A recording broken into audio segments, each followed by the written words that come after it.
우리 이제 7장으로 본격적으로 들어왔는데 2절을 한번 같이 읽고 말씀을 시작하도록 하겠습니다. 2절을 같이 봉독합니다. 유대인의 명절인 초막절이 가까운지라. 유대인에게는 3대 명절이 있습니다. 순서대로 말하자면 첫째가 봄에 있는 유월절입니다. 우리 기독교로 얘기하면 고난주간 또 부활절 있는 그 즈음에 유월절이 있습니다. 둘째가 맥추절입니다. 이 맥추절은 유월절로부터 50일 뒤에 있다 해서 오순절이라고도 부릅니다. 셋째가 3대 명절의 세 번째가 바로 초가을에 있는 초막절입니다. 오늘 본문의 사건은 이 초막절 못 미쳐서 일어난 사건입니다. 초막절은 원래 일종의 추수감사절로 시작되었습니다. 그래서 초막절을 다른 말로 수장절이라고도 합니다. 추수할 때 저장할 때 장 해서 수장절이라고도 부릅니다. 추수감사절이에요. 시기도 이제 우리 추석이 한 도주 앞으로 다가왔는데 바로 이 비슷한 시기, 추분 근처에 있는 그 절기가 초막절입니다. 이렇게 추수감사절로 시작된 초막절이지만 나중에는 그 의미가 더 추가되었습니다. 출애굽 이후에 광야에서 초막 생활하던 천막 생활하던 것을 기억하면서 그때 받은 은혜를 회상하고 기념하는 절기, 그것을 감사하는 절기가 초막절이 되었습니다. 이렇게 보면 초막절은 두 가지 감사를 한다고 정리할 수 있습니다. 하나는 물질에 대한 감사입니다. 물질을 주시는 하나님께 감사하는 절기. 둘째는 말씀드렸듯이 애굽에서 구원해 주신, 출애굽하게 해주시고 광야에서 보호하시고 인도해 주시고 동행해 주신 하나님께 감사하는 절기입니다. 유월절을 7일간 지키는데요. 맥추절은 하루를 지킵니다. 그런데 초막절은 8일을 지킵니다. 이 절기의 길이로 봐서도 초막절이 좀 중요할 것 같다, 이런 짐작을 하실 수 있을 것입니다. 오늘은 7장 전체의 배경이 되고 있는 초막절 얘기를 드리고자 하는 것입니다. 이 초막절을 통해서 주시는 하나님의 메시지가 무엇인지 듣는 시간이 되겠습니다. 먼저 이 초막절에 그 예전적으로 있는 그런 풍습이 무엇인가를 좀 살펴보고자 합니다. 초막절이 되면은 예루살렘 성전에서는 7일 동안 송아지를 제물로 드립니다. 송아지 제사를 드리는데 첫날에는 송아지 13마리, 둘째 날에는 하나를 감한 12마리, 셋째 날에는 또 하나를 감한 11마리, 이렇게 해서 7일을 드리게 돼요. 그러면 7일 동안 송아지 몇 마리를 제물로 드리는 것일까요? 이것은 뭐 핵심과 관계된 건 아니지만 긴장하시라고 제가 질문을 해보는 겁니다. 계산을 해보면 70마리예요. 그래서 70마리를 7일 동안 하나님께 드리는 그런 제사를 올립니다. 이외에도 출애굽기, 레위기, 신명기에 살펴보면 다양한 양태의 제사를 드립니다. 그것이 초막절인데, 이렇게 물질을 주셔서 그걸 수확토록 해주신 하나님께 감사하고, 또 구원해 주시고 동행해 주시는 그 구원의 노정에, 특별히 초막을 치고 지냈던, 천막을 치고 지냈던 광야 생활의 그 노정에 동행해 주신, 구원해 주시고 동행해 주신 하나님께 감사하는 그러한 절기가 초막절인데, 이 초막절에 그 감사를 받아야 하는 받으셔야 하는 예수님이 예루살렘에 갈 수가 없었습니다. 그 이유가 1절에 나오고 있죠. 1절에 보면은 가실 수 없는 이유가 뭡니까? 예수님이 유대 땅, 유대의 수도가 예루살렘이잖아요. 그 유대 땅에 가실 수 없는 이유는 유대인들이 죽이려 했기 때문입니다. 예수님을 죽이려 했기 때문이에요.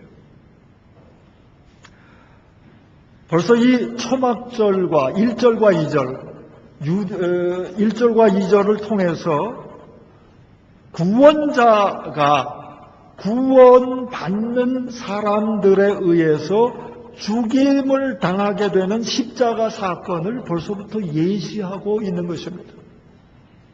이것은 초막절의 슬픈 아이러니라고 얘기할 수 있습니다.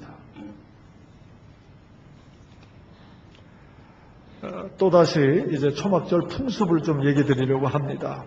초막절이 되면 이스라엘 사람들은 실로암 못에 가서 그 물을 떠다가, 근데 아무데나 뜨는 게 아니에요. 금으로 만든 잔에다가 물을 떠가지고 금잔을 가져와서 제단에 붓는 그런 예식을 했습니다. 그게 초막절 예식 중에 하나인데, 그 이유는 이 광야 생활을 또다시 떠올리는 거예요. 광야 생활을 할 때에 한때 기갈이 들었어요. 목이 타들어가는 상황에서 물이 없어서 고통당할 때에 모세가 지팡이로 때린 바위에서 솟은 그 물, 바위에서 물이 솟도록 해주신 그 하나님의 기적을 기념하는 것입니다. 그래서 실로암 못에서 물을 금잔에 떠다가 제단에 붓는 그런 일을 했던 것입니다. 이러한 초막절의 역사적인 배경을 가지고 7장에서 하시는 말씀이 7장 37절과 38절입니다. 제가 한번 읽겠습니다. 37절, 38절. 명절 끝날, 초막절이 끝나가는 날이다 그거예요. 곧 큰 날에 예수께서 서서 외쳐 이르시되 누구든지 목마르거든 내게로 와서 마시라. 나를 믿는 자는 성경의 이름과 같이 그 배에서 생수의 강이 흘러나오리라 하시니. 우리는 초막절을 드려보지 못한 사람들이어서 좀 실감이 떨어집니다. 그러나 유대인들은 초막절 때에, 초막절 마지막 날에 이 말씀을 들으면 연상되는 게 있다. 실로암 못물을, 모세 그 물을 금잔으로 떠다 제단에 붓는 게 연상이 되는 거예요. 그런 배경에서 이 말씀을 듣고 있는 거예요. 예수님은 그런 역사적인 종교적인 예전적인 배경을 놓고 이 말씀을 하시는 거예요. 누구든지 목마르거든 내게 와서 마셔라. 나를 믿는 자는 그 배에서 생수의 강이 흘러나오리라. 예수님께서는 오늘 본문에는 예루살렘에 안 가신다고 형제들을 먼저 보냈지만은 나중에 예루살렘에 오세요. 오셔서 이 말씀 하시는 거예요.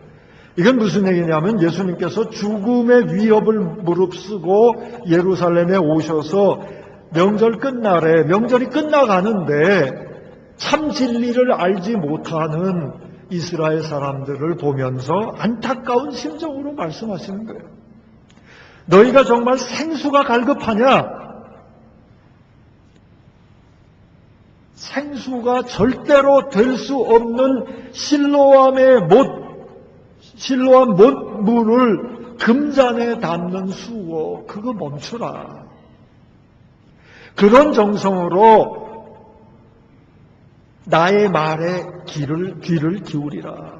생명을 가져다주는 생명의 말씀에 귀를 기울이라. 이런 얘기입니다.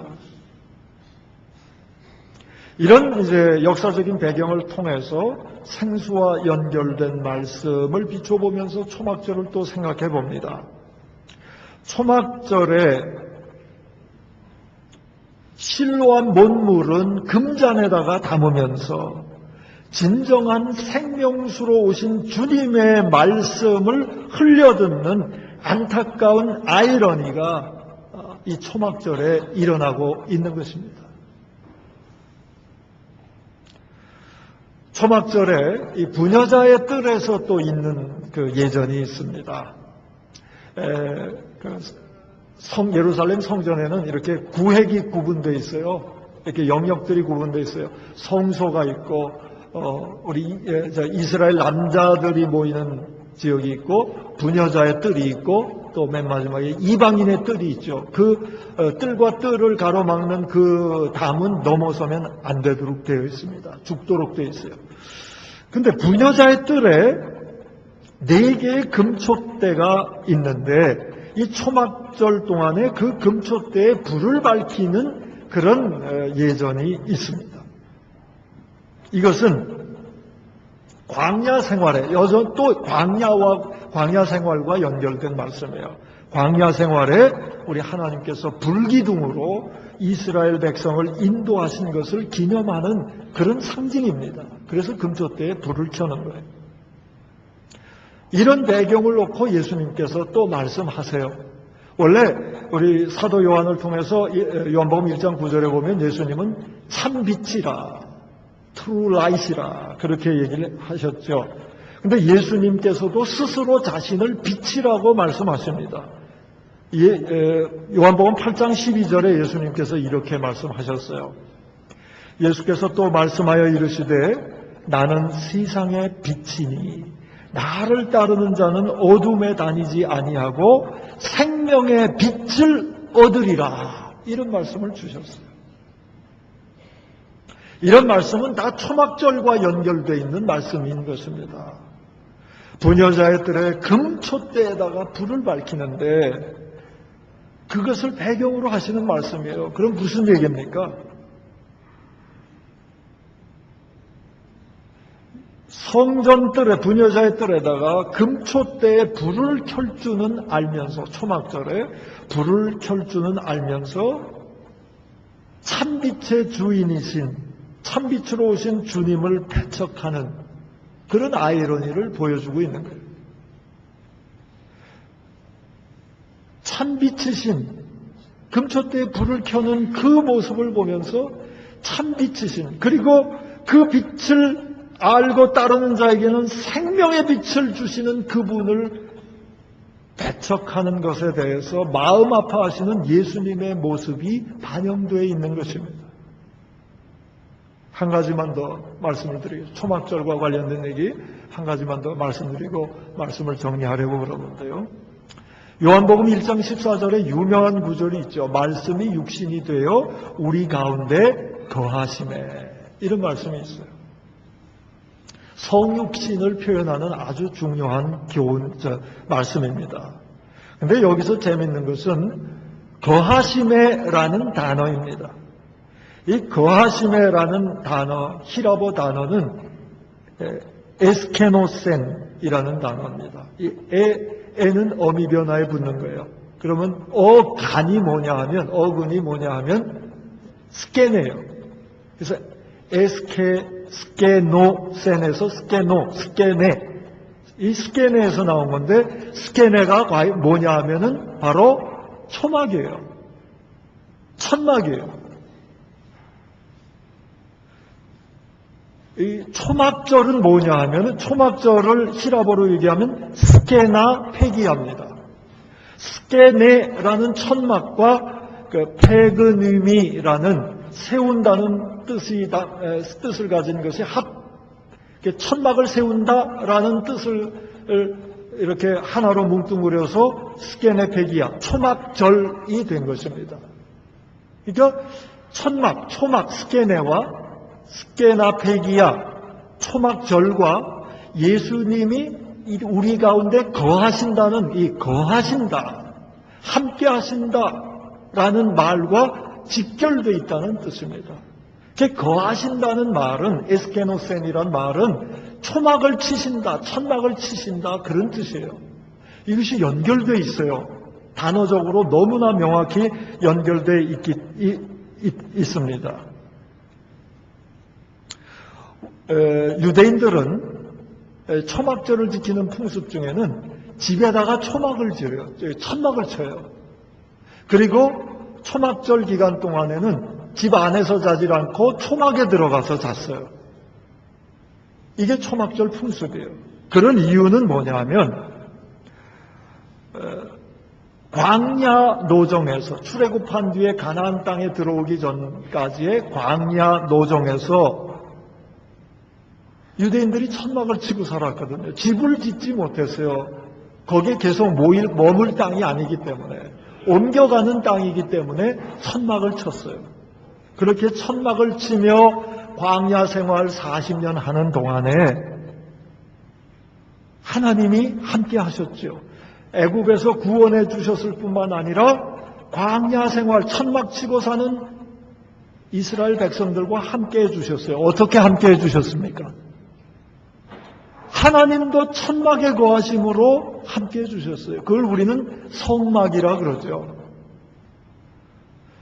이스라엘 백성들이 천막 치면서 옮겨 다닐 때 하나님께서도 언약궤에 하나님의 임재의 상징 아닙니까?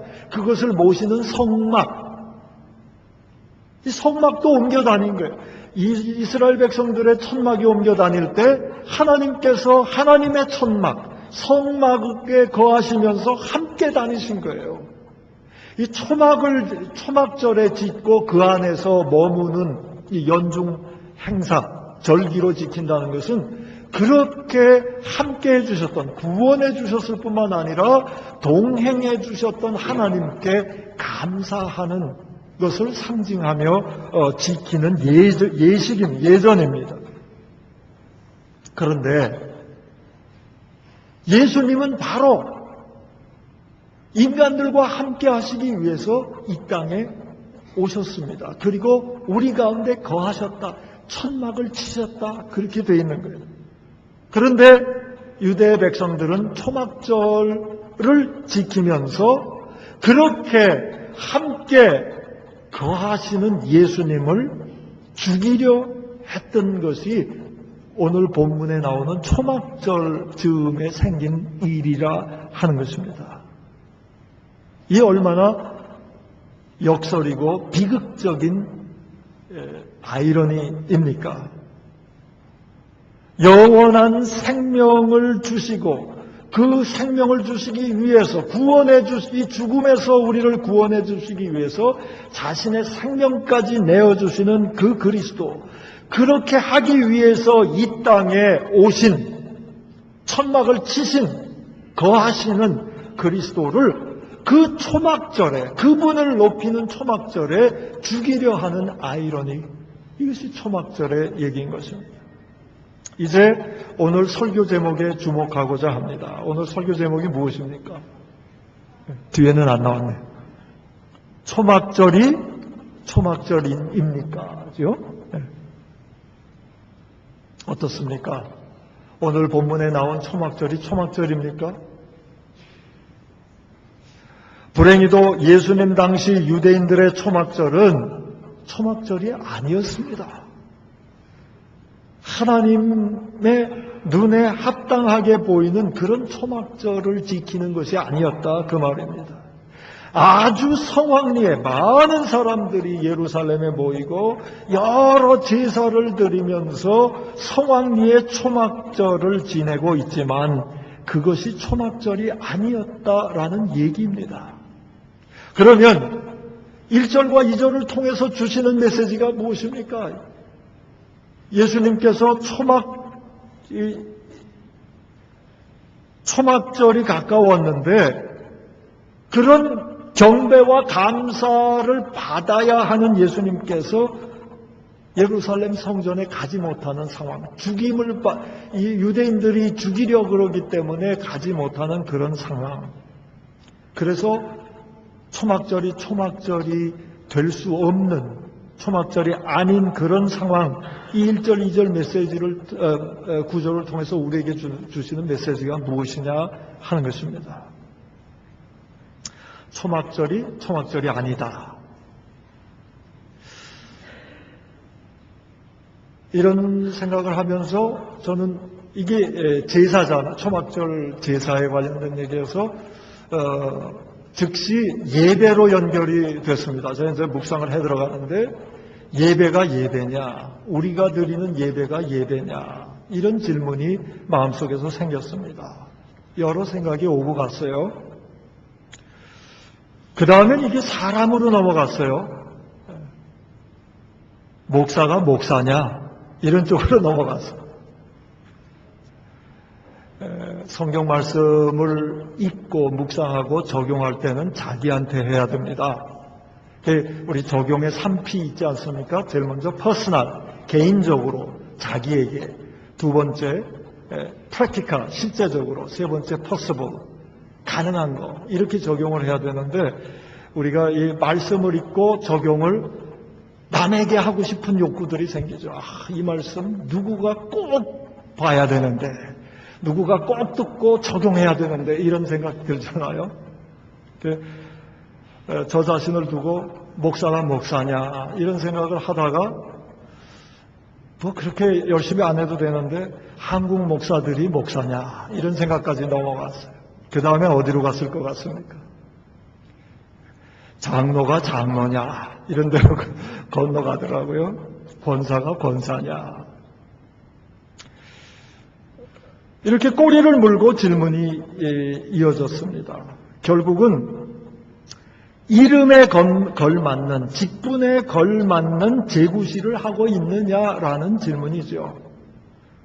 초막절이란 이름에 걸맞는 초막절을 지키고 있느냐에서 파생되어 나온 것입니다. 그렇게 생각하면서 이름만 걸고 엉뚱한 짓, 제구실을 하지 못하는 것에 대해서 질책하시는 메시지가 1절, 2절에 담겨 있는 것이 아닌가, 그런 생각이 들었습니다. 그러다가 이런 생각을 해봤어요. 만약에 모두가 제구실을 하도록 그렇게 정성을 들이고 노력하는 세계는 어떤 것이며, 그렇게 된다면 어떻게 될까를 한번 생각해 봤어요. 그러다가 제가 깜짝 놀랐습니다.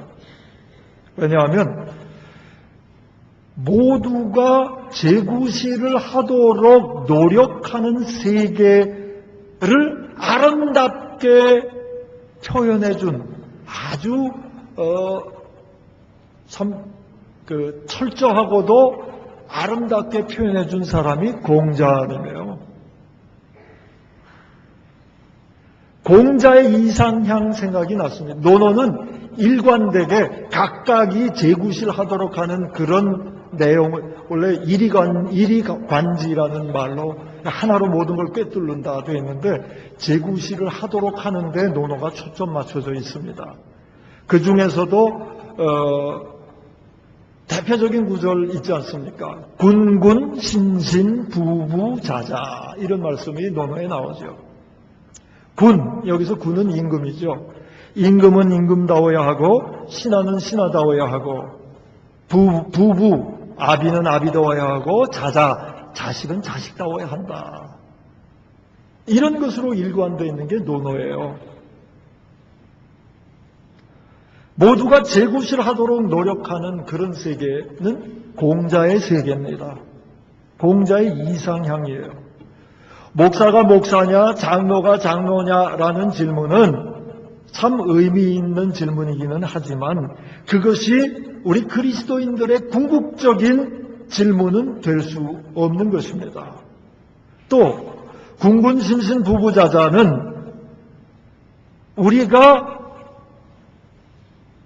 그리스도인으로서 그런 열매를, 그런 결과를 맺어낼 수는 있어도 그것을 우리가 사람이 노력해야 할 목적으로 삼아서는 안 되는 것입니다.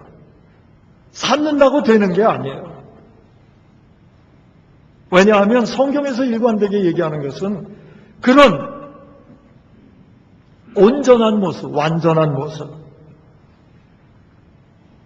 그런 것들은 우리 인간에 의해서, 우리 인간의 노력을 통해서 주어지는 것이 아니라 전적으로 하나님의 역사를 통해, 역사하심을 통해서 주어진다는 것이 성경의 가르침이거든요.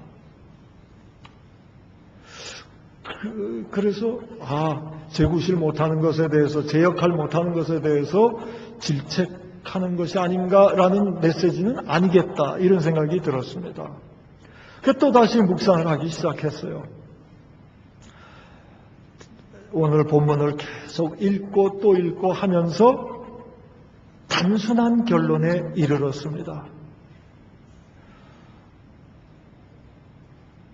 예수님께서는 우리를 다 아신다, 이런 생각에 도달하게 되었습니다. 왜냐하면 하나님에 대해서 그토록 철저하고 그렇게 열성이 많은 유대인들이 초막절을 초막절답게 지키지 못하는 것을 예수님은 다 알고 계셨거든요. 또 한 집에서 한솥밥 먹는 자기 형제들, 예수님의 형제들이 예수님을 제대로 알아보지 못하는 것을 예수님은 다 알고 계셨거든요. 그러나 그럼에도 예수님은 그들을 포기하지 않으시고 그들을 위하여 오히려 자신을 포기한 분입니다. 예루살렘이 위험하다는 것을 아시면서도 형제들 먼저 보내고 난 안 가겠다고 얘기하셨으면서도 나중에 또다시 예루살렘을 향해서 찾아가시는 예수님. 사람들을 존귀히 여기시고자, 사람들을 존귀하게 만드시고자 자기를 비천하게 하시고 사람들에게 진정한 생명을 주시고자 자기의 생명을 희생하시는 예수님을 발견하게 되었습니다. 여기에 오늘 1, 2절 또 오늘 본문을 통해서 주시는 메시지가 담겨져 있다고 생각합니다. 구체적으로 얘기하면 무엇입니까? 우리들도 우리가 아주 막된 사람들도 있죠. 그러나 대부분은 잘해보려고 노력하는 사람들이잖아요. 우리들이 가능하면 좋은 거 행하고 가능하면 좋은 생각하고 우리가 크리스찬으로서 하나님께도 가장 아름답고 좋은 것을 드리고 싶어하고 하잖아요. 유대인들은 그러지 않았다고 생각하시면 안 됩니다. 유대인들 우리 못지않게 어쩌면 우리보다 더 철저하게 그러고 싶어 했던 사람들이에요. 그런데 초막절이 아니었습니다. 여기에서 길이 무엇이냐 이게.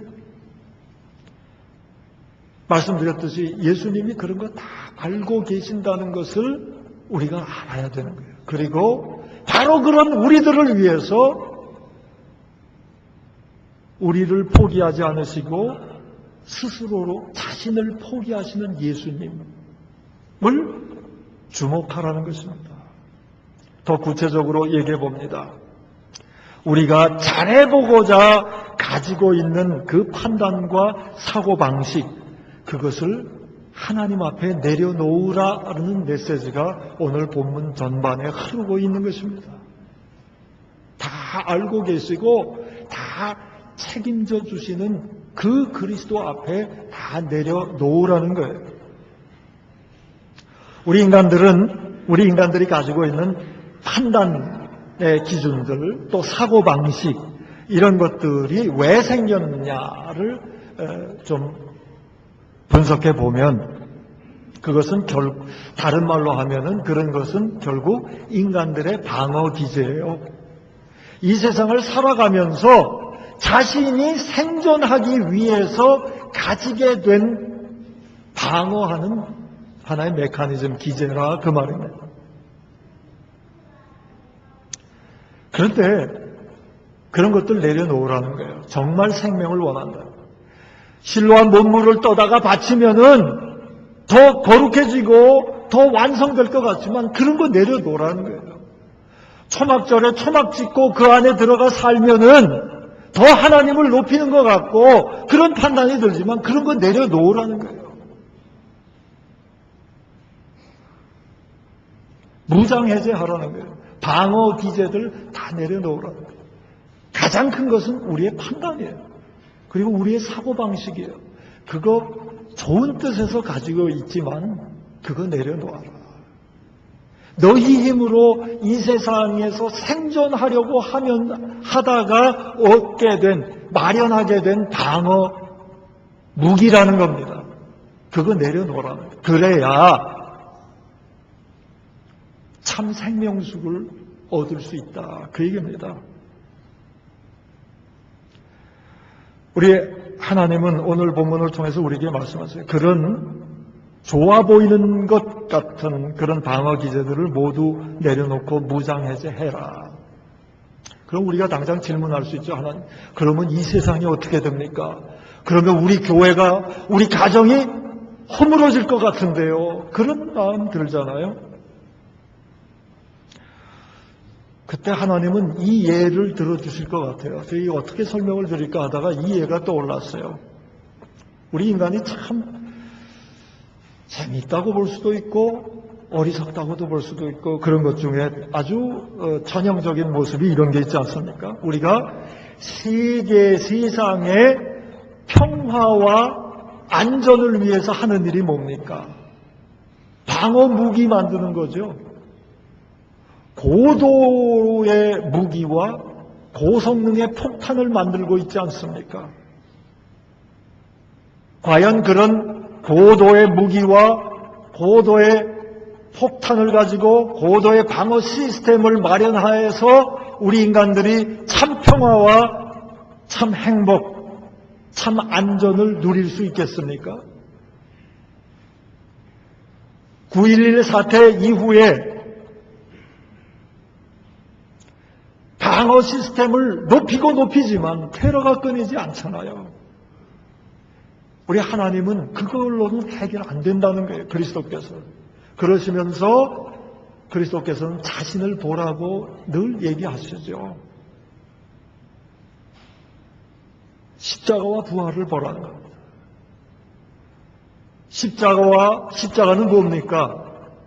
전능하신 하나님이 완전히 무장해제한 것이 십자가입니다. 하늘의 군대의 통솔권을 포기한 게 십자가예요. 전능하신 능력으로 눈 한 번 깜짝이면 세상을 쓸어버릴 수 있는 그 능력을, 그 무장을 해제하신 게 십자가예요. 그래서 돌아가신 것 같지만, 그래서 죽음의 세력, 우리 인간의 최후의 위협적인 세력인 죽음의 세력도 넘보지 못하는 부활로서 예수님이 증거하신 거 아닙니까? 세상 사고방식으로는 그리스도가 그러시면 안 됐는데 완전히 무장해제했는데 그것이야말로 참 생명의 길이라는 것을 부활로 보여주신 것입니다. 오늘 하나님께서 얘기하세요. 우리가 의미 있다고 생각하고 그것이 길이라고 내가 지금까지 신념으로 지켜왔던 그런 것들, 그런데도 문제를 잘 해결하지 못하고 있는 그런 상황들 속에서 얘기하세요. 그거 내려놔라. 죽을 것 같지만 죽지 않는다. 다른 말로 하면 그거예요. 나를 보고 나를 믿으라. 믿으라고 그러시는 거예요. 십자가를 보고 부활을 보고 그리스도의 방법을 믿으라. 그것이 생명의 길이라는 것입니다. 그 믿음이 있을 때야 비로소 초막절이 된다는 것입니다. 그 믿음으로 나아갈 때야 목사가 되고 장로가 되고 권사가 된다는 것입니다.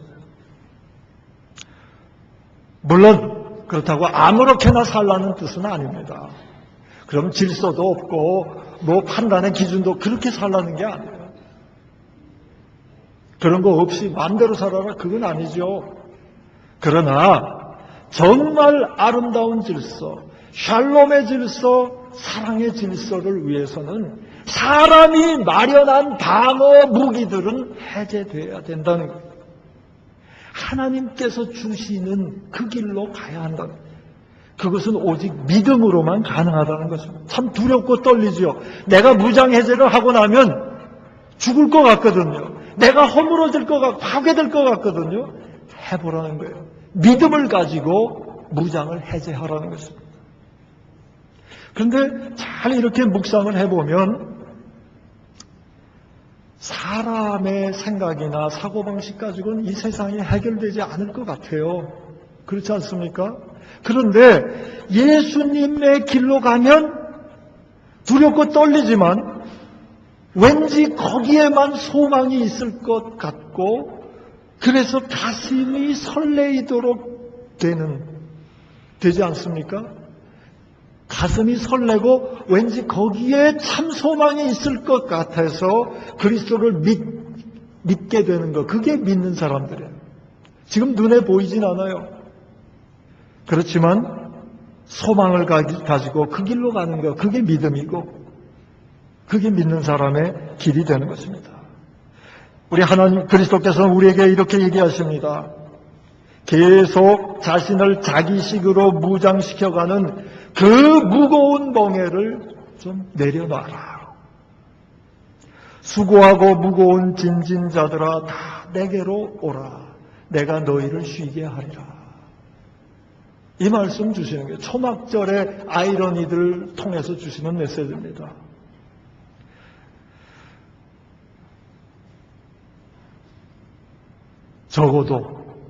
적어도 이 예배 시간만큼은 다 내려놔라. 노력하고 애쓰고 고민하고 고통스러워하는 그런 것들, 그래도 풀리지 않는 것들 다 내려놔라. 무장해제 해라. 예수님께서 내가 하겠다라고 얘기하시는 거예요.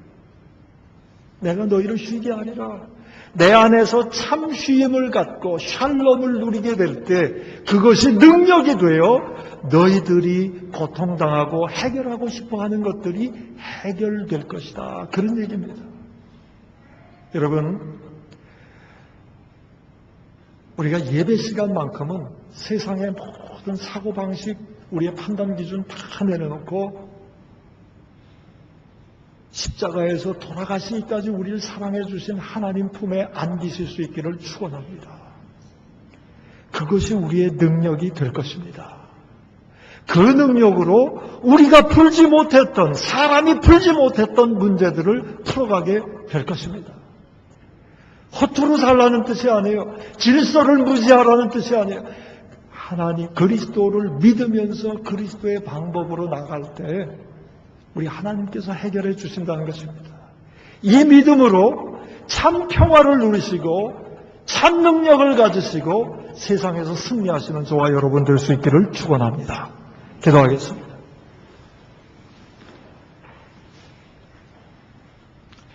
하나님, 우리는 날마다 초막절을 지키고 싶어 했습니다.